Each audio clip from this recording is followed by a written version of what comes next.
Hi, chat G P T, Gemini പോലുള്ള പ്ലാറ്റ്ഫോമിൽ ഒരു ബ്രാൻഡ് എങ്ങനെയാണ് നമ്മൾ സെർച്ച് ചെയ്യുമ്പോൾ വരുന്നതെന്ന് ആലോചിച്ചിട്ടുണ്ടോ? Let's discuss that. അതിൽ രണ്ട് മെത്തേഡ് ഉണ്ട്. ഒന്ന് non technical way, another one technical method. ഇന്ന് നമ്മൾക്ക് നോൺ ടെക്നിക്കൽ വേയിൽ എങ്ങനെയാണ് ഒരു brand Gemini, chat G P T പോലുള്ള പ്ലാറ്റ്ഫോമിൽ വരുന്നത് നോക്കാം.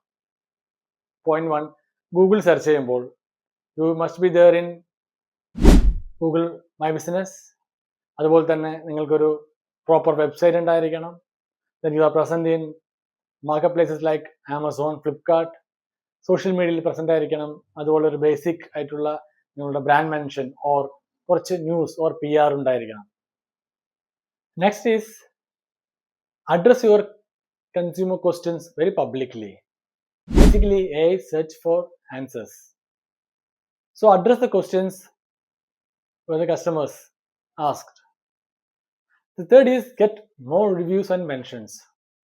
So നിങ്ങളുടെ പ്രോഡക്റ്റ് സർവീസിന് കൂടുതൽ consumer reviews, influencer mention, blogs, articles, അപ്പോൾ കൂടുതലും ഇങ്ങനെയുള്ള കാര്യങ്ങൾ ഗെയിൻ ചെയ്താൽ AI treat it as a trust signals. So when the searches happen, നിങ്ങളുടെ പ്രോഡക്റ്റ് സർവീസ് AI പ്ലാറ്റ്ഫോമിൽ അപ്പിയർ ആവും. ഓക്കെ, ഇനി സിമ്പിൾ വേ, ഗൂഗിൾ നിങ്ങളെ ഡീറ്റെയിൽ ആയിട്ട് അറിയുകയാണെങ്കിൽ AI തീർച്ചയായും അറിയും. So make sure you address all the key points.